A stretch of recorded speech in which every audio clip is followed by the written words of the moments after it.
We're here to introduce a story about Jesus. Yes.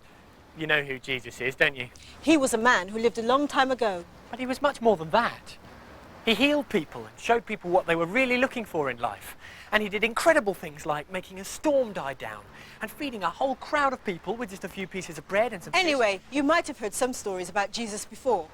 But if you have, or if you haven't, we think that when you hear about him, you want to hear more. Hope so, anyway. So, on with the story. There he is. That's the one, said John. Eh? Said his two friends. You know, said John. God's special one. The one who's going to sort us lot out. The two friends looked, but they couldn't see anyone all that special. There were loads of people milling about down by the river, all waiting to talk to John, but there was nothing particularly special about any of them. Then John said, Excuse me, Yes? I hate to be difficult, but I haven't got a clue what's going on here. I don't know who John is, let alone all those people who are milling around. Do you? Nope, can't say I do. I think a good storyteller always sets the scene properly. Sorry? Anyway, why don't we stop the story and rewind a bit? That'll help us get a grip on things. Good idea.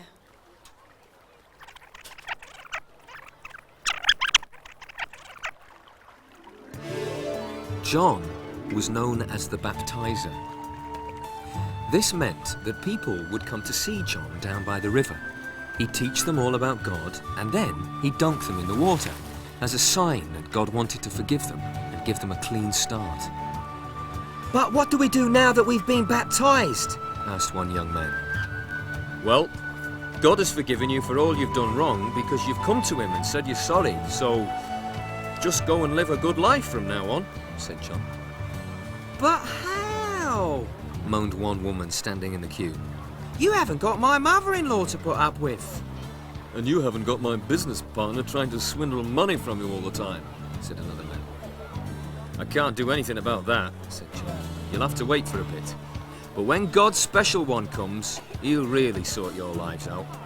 My job is just to get you cleaned up first. When he comes, he'll actually bring God's power to change you. Hey up, that sounds good, said the young man who'd just been baptised. Well, he'll have to be ever so special then, this other bloke, said the woman. I can't wait to see him when he arrives. Typical, muttered the man at the back, the one who'd complained earlier about his business partner.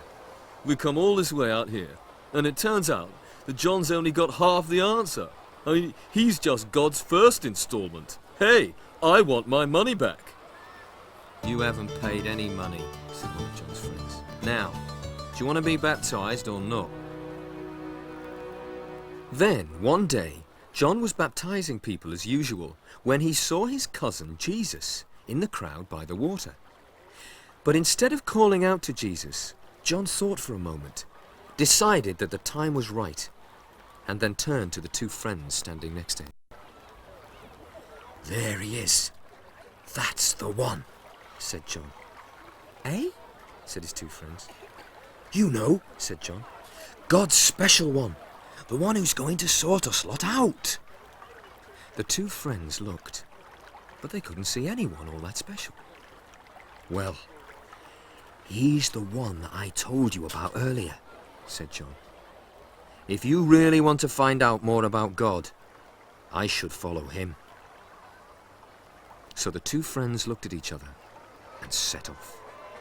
They had to push through loads of people. It seemed that just about everybody wanted to see John right now, to hear what he had to say and to get baptised. Ow! Excuse me, said a woman indignantly as one of them trod on her toe. Fancy queue barging here when we're all lining up to see the man of God. Oh, Mum, said her son. They can't be queue barging. They're going the wrong way. Cheeky jackal, said his mum, giving him a clip round the ear. Oi, do you mind? Said a man as the sun nearly landed in his lap. By the time the two friends caught up with Jesus, he was already clear of the crowd, walking down by the river.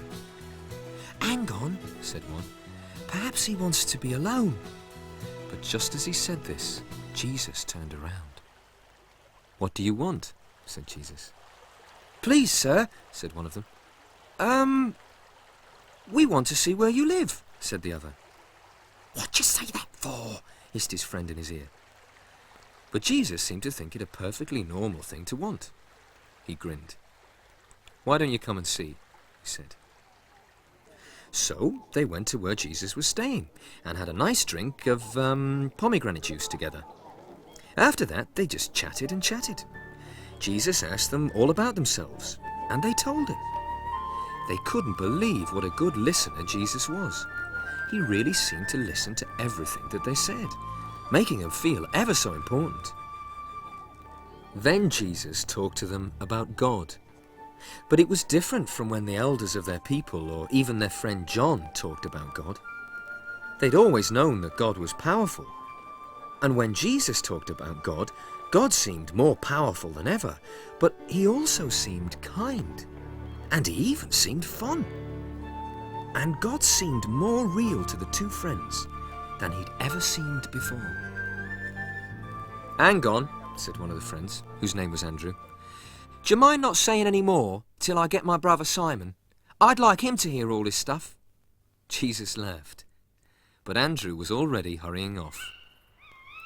Simon was quite startled when Andrew turned up in such a hurry.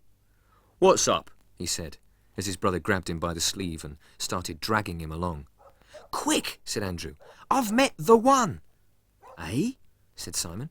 You know, God's special one. The one who'll sort us all out. Oh, laughed Simon. A good sort out. That's just what I've been waiting for. But when Simon met Jesus, he was inclined to think that his brother might just have got it right. Perhaps I have been waiting for a bit of a sort out after all, he thought. Jesus looked up at Simon, and it was as if his eyes were looking straight through him.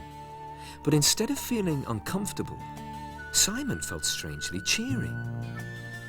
He really knows what I'm like inside, and he thinks that I'm all right, he thought to himself. Said Jesus.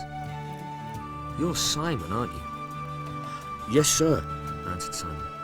Well, maybe you're Simon now, said Jesus. But do you know what? I'm going to call you Peter, because Peter is more you, really. Peter means rock, and I see you as the strong, reliable type. What? Me? Said Peter. I think you've got the wrong man.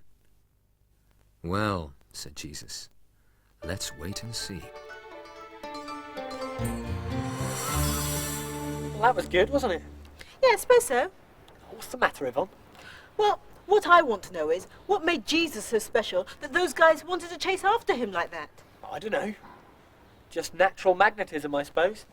Some of us have it, some haven't. No, seriously, what do you think?